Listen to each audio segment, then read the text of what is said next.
할렐루야. 6월 20일 목요일입니다. 오늘을 새롭게 하실 은혜를 사모하시며 기도로 나아가시겠습니다. 살아계신 하나님, 사랑하는 하나님 감사를 드립니다. 무더워지는 날씨 가운데에서도 건강하게 우리 귀한 성도님들을 지켜주시고 오늘도 귀한 생명의 이 하루를 허락하시니 감사를 드립니다. 주님만이 나의 환난 날에 도움이시고 피난처며 방패이고 요새이시라고 오늘도 믿음으로 모든 환난과 상황 가운데 고백할 수 있는 살아있는 믿음으로 나의 하나님으로 오늘도 찬송 가운데 거하시는 주님만을 높이며 나아가는 귀한 하루가 될 수 있도록 축복하여 주시옵소서. 말씀하여 주옵소서. 예수님의 이름으로 기도합니다. 아멘. 네, 여러분 오늘 시편 22편 1절에서 11절까지의 말씀입니다. 함께 말씀 들으시고 말씀 나누시도록 하겠습니다. 제22편 다윗의 시. 인도자를 따라 아옐레 샤할에 맞춘 노래. 내 하나님이여, 내 하나님이여, 어찌 나를 버리셨나이까? 어찌 나를 멀리하여 돕지 아니하시오며 내 신음소리를 듣지 아니하시나이까? 내 하나님이여, 내가 낮에도 부르짖고 밤에도 잠잠하지 아니하오나 응답하지 아니하시나이다. 이스라엘의 찬송 중에 계시는 주여, 주는 거룩하시니이다. 우리 조상들이 주께 의뢰하였으므로 그들을 건지셨나이다. 그들이 주께 부르짖어 구원을 얻고 주께 의뢰하여 수치를 당하지 아니하였나이다. 나는 벌레여 사람이 아니라 사람의 비방거리요 백성의 조롱거리니이다. 나를 보는 자는 다 나를 비웃으며 입술을 삐죽거리고 머리를 흔들며 말하되 그가 여호와께 의탁하니 구원하실걸, 그를 기뻐하시니 건지실걸 하나이다. 오직 주께서 나를 모태에서 나오게 하시고 내 어머니의 젖을 먹을 때 의지하게 하셨나이다. 내가 날 때부터 주께 맡긴 바 되었고 모태에서 나올 때부터 주는 나의 하나님이 되셨나이다. 나를 멀리하지 마옵소서. 환난이 가까우나 도울 자 없나이다. 아멘. 네. 며칠 전에요. 저희 둘째 아이 학교에서 부모 참관 수업이 있었습니다. 며칠간 진행을 하는 것인데요. 제가 이틀간 참석을 하질 못했어요. 근데 다른 친구들의 부모님들은 다 오시는데 그 이틀 동안 자기만 아무도 오지 않은 것이 내심 속상했는지 이 아이가 그 둘째 날 집에 와서 저를 붙잡고 우는 거예요. 그러면서 내일은 올 수 있냐고 울면서 이야기를 하는데 제가 어떻게 아무리 바빠도 가야겠더라고요. 그래서 내일은 꼭 엄마가 가겠다고 그렇게 약속을 했어요. 아마 아이는 엄마가 나한테 관심이 없나 봐라는 생각 때문에 마음이 슬퍼졌었던 것 같습니다. 제 초등학교 시절이 생각이 났어요. 여름에 하교를 하는데 갑자기 장대비가 쏴 쏟아져 내렸어요. 어떻게 집에 가나. 그 신발을 갈아 신는 1층의 학교의 그 현관에 아이들이 쭉 잔뜩 서 있는데 엄마 하면서 막 달려가고요. 누구야? 여기 이리 와! 하면서 우산을 가지고 아이들을 데리러 온 엄마들이 쫙 서 있는 거예요. 그런데 이렇게 두리번 둘러봐도 나의 엄마는 보이지가 않는 거예요. 잠깐 기다려봤지만 왠지 오시지 않을 것 같은 그런 마음이 들었고, 그래서 그날 신발 주머니를 뒤집어 쓰고요. 비를 맞고 집까지 이렇게 걸어오면서 제 안에 들었던 그 생각을 잊을 수가 없습니다. 되게 서운한 거예요. 엄마는 날 사랑하지 않나 봐. 내가 비를 맞고 오든 말든 관심이 없나 봐. 네, 어렸을 때요. 제가 이것을 입 밖으로 뱉지는 않았지만 마음속에 늘 그런 생각을 하고 있었던 것 같아요. 초등학교 1, 2학년 때인 것으로 기억을 하는데요. 딱 거기까지밖에 생각을 더 이상 하지는 못하는 것이죠. 네. 성장을 하고 부모가 되어서 생각을 해보니까는요, 자식을 사랑하지 않는 부모가 어디 있겠습니까? 항상 그 옆을 떨어질 수가 없는 동생을 돌보셔야 했고요. 뭐 등등의 여러 가지 엄마의 사정이라는 그 엄마의 상황과 삶에서의 그 입장이라는 것이 있었을 거라는 그런 생각을 철이 들고 나서 자연스럽게 하게 된 것이죠. 오늘 말씀을 묵상하면서요, 동일하게 이 하나님의 편에서의 입장, 하나님의 입장에 대한 생각을 좀 해보게 되었습니다. 하나님의 편에서 이유가 있을 거라는 것이죠. 이것을요, 우리는 다 헤아릴 수가 없습니다. 그렇기에요, 그러한 상황들이 찾아올 때요, 우리가 가져야 하는 자세, 그리고 태도, 제가 학교 앞으로 오지 않으셨던 저희 어머니에 대해서 무한한 신뢰, 그럼에도 인정, 어머니의 사랑에 대한 변함없는 확신, 그런 자세가 어머니를 기쁘시게 해드리는 자세였겠죠. 우리가 가져야 하는 자세와 태도, 하나님의 입장에 대한, 때로는 응답이 없는 것 같은 그런 상황 속에 우리가 가져야 할 태도와 자세에 관한 것들, 이러한 것들을 좀 생각해 볼 수 있는 말씀을, 오늘 말씀을 통해서 좀 만나보게 됩니다. 여러분, 오늘 본문인데요, 이 다윗의 시편 중에 이 22편 1절에서 11절까지의 말씀은요, 많이 익숙하신 말씀일 것입니다. 마태복음에 엘리 엘리 라마 사박다니, 아람어로 예수님께서 하셨던 말씀이죠. 나의 하나님이여, 나의 하나님이여, 어찌하여 나를 버리시나이까.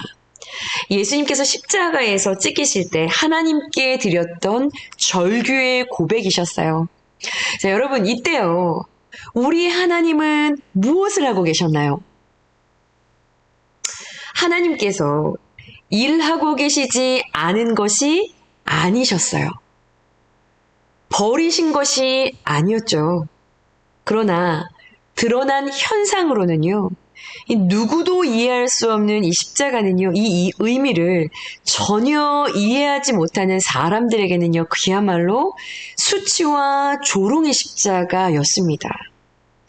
그런데요, 하나님께는요, 이 하나님의 편에서는요, 죄인된 인류를 살려내기 위한 유일한 구원의 방법, 하나님의 지혜이셨습니다. 당신의 하나뿐인 독생자의 절규이지만 그 절규를 외면할 수밖에 없었던 것은요, 누구의 말처럼 하나님에게 능력이 없어서도 아니고요, 또 누군가의 말처럼 하나님이 일하시지 않으시는 것도 아니셨습니다. 이해할 수 없는 고통과 수치와 조롱의 십자가 사건 속에서요, 이 하나님의 외면과도 같은 이런 침묵의 시간이 반드시 있어야 이루어지는 구원의 사건이었던 것이죠. 아멘입니다. 그러나 여러분, 하나님의 마음도요, 함께 찢어지셨을 것입니다. 이것은 참 신비이기도 하죠. 여러분, 혹시 견딜 수 없는 힘든 시간을 참 오랫동안 견디며 가고 계시는 분들이 계신가요? 육체적인 어려움, 경제적인 어려움, 관계적인 아픔 속에 해결되지 않는 어떤 골이 깊은 사건과 문제들 속에 얽혀서요, 참 신앙인으로는 때때로 가까운 이들에게조차 외면당하고 무시당하고 수치와 조롱거리가 되어서요, 갖은 오해와 가십 속에 마음에 멍이 든 것 같은 그런 시간을 지나가시는 분들 안 계신가요? 기도의 자리에 서보지 않은 것이 아닌데 그렇게 응답이 있는 건지 없는 건지, 하나님은 도대체 내 삶에 대해 무슨 생각이신 건지 답답하고 응답도 더딘 것 같고 일도 하시지 않는 것 같고 그래서 기다리다 못해 나 혼자 어느새 막 달려가고 있는 그런데 막연하고 또 혼란스러운 도대체 어떻게 해야 할지 알 수가 없는 여러분 그런 어려운 마음 가운데 계신 분들은 혹시 안 계신가요? 오늘 본문 속의 다윗이요. 여러분 바로 그런 상황이었습니다. 그러니요. 22편 1절 말씀부터 그의 이 부르짖는 외침이 여러분 예수님께서 십자가에서 고통을 감내하셨을 때 외치셨던 그 고통 속의 외침과 동일한 고백이 터져 나온 것이 아니겠습니까? 그런데 오늘 본문을 보면은요, 참 이 시편 22편을 노래한 다윗의 이 신앙이요, 얼마나 귀한지 모르겠어요. 상황은 처절한데요. 네. 그리고 부르짖어요.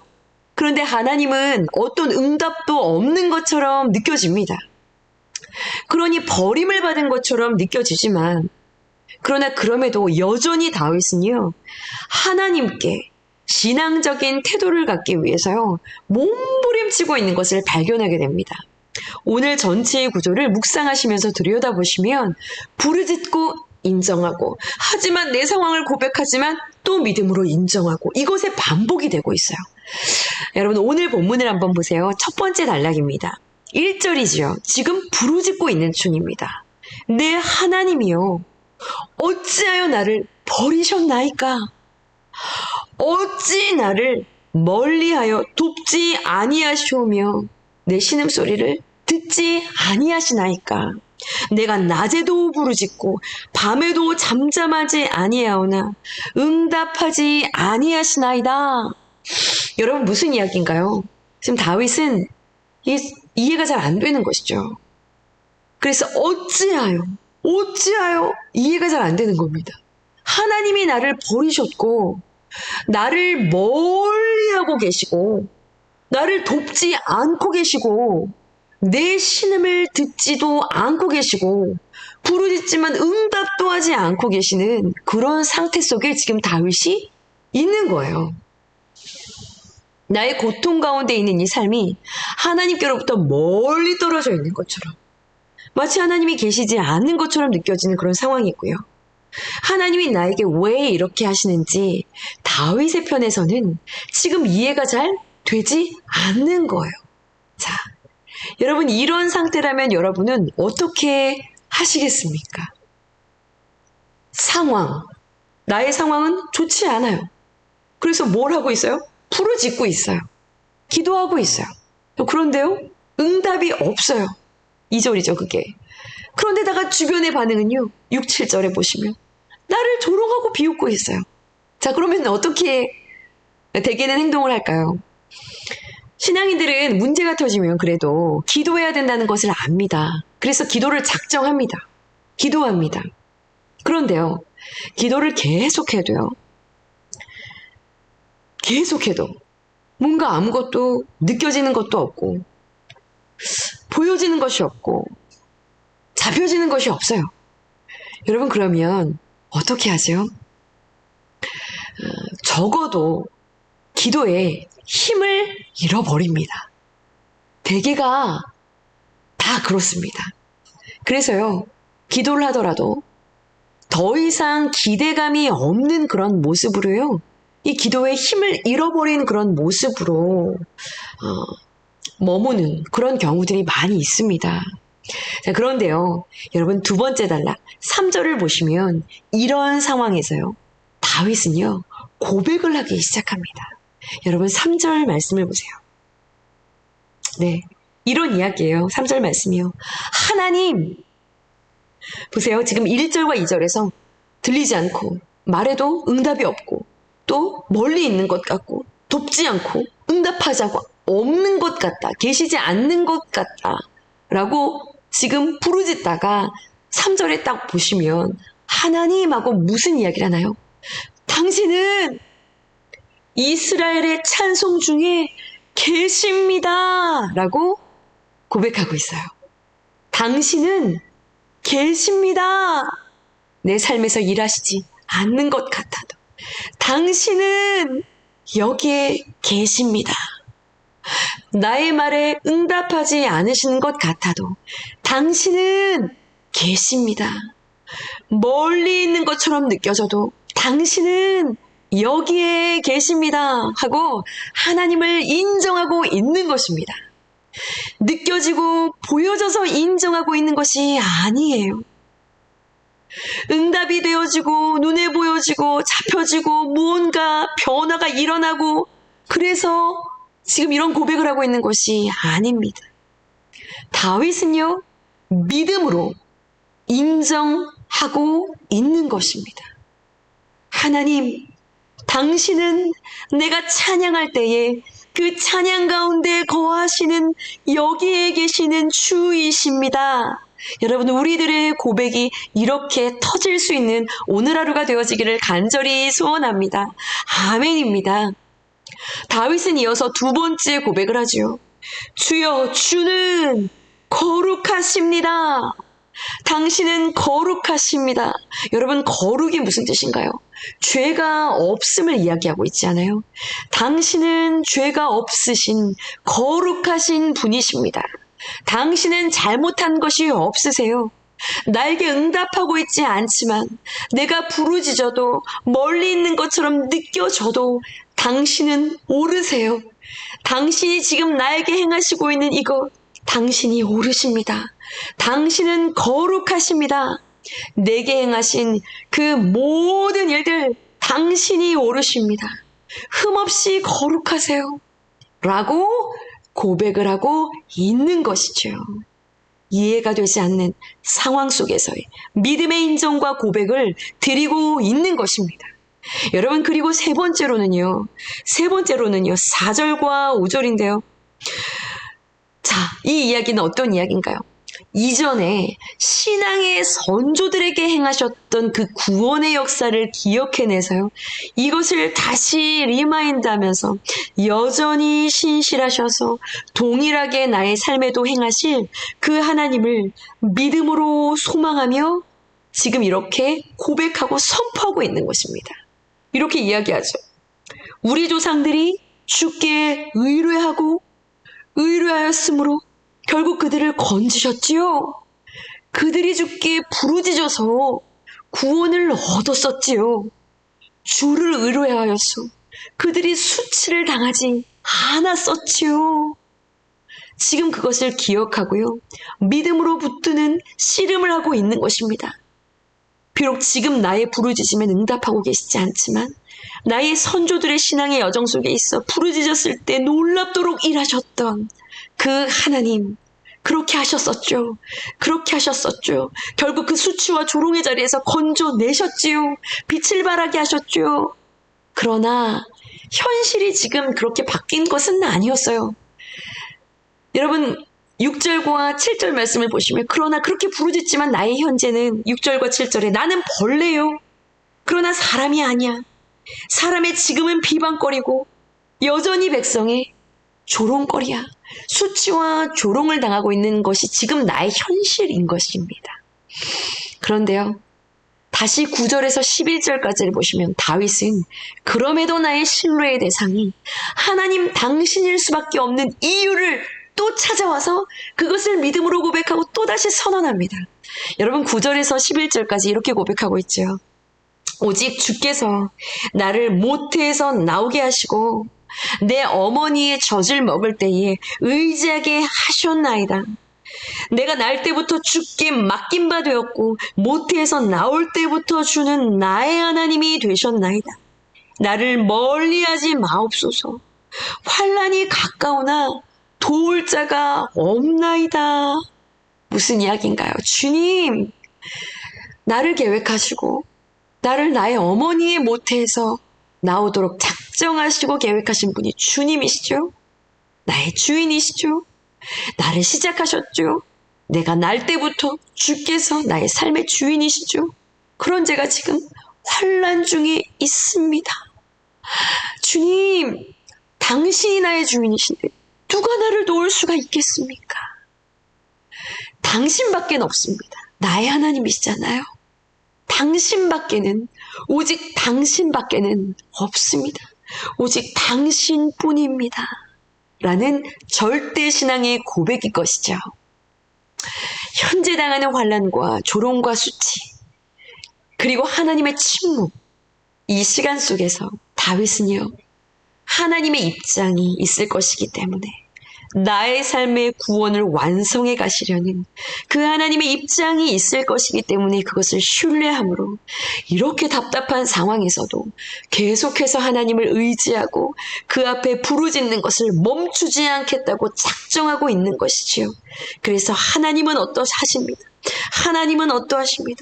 하나님의 성품과 하나님의 신실하심과 하나님이 역사하셨던 것과 그리고 앞으로도 역사하실 것, 그리고 내가 하나님 안에 어떠한 존재인지를 기억하며 믿음으로 이것들을 고백하고 의지적으로 선언하며 부르짖기를 멈추지 않고 있는 것입니다. 여러분, 하나님께서 우리의 모든 환난에서 구원하실 그날을 소망하며 달려가시기를 축복합니다. 우리 한 사람 한 사람을 온전하게 구원하시기 위한 하나님 편에서의 입장이 있으실 것입니다. 그 하나님의 경륜을 신뢰하기에요. 하나님, 당신은 우리의 찬송 중에 거하십니다. 오, 하나님, 당신이 하시는 그 모든 일이 옳으십니다. 당신밖에는 우리를 도울 자가 아무도 없습니다.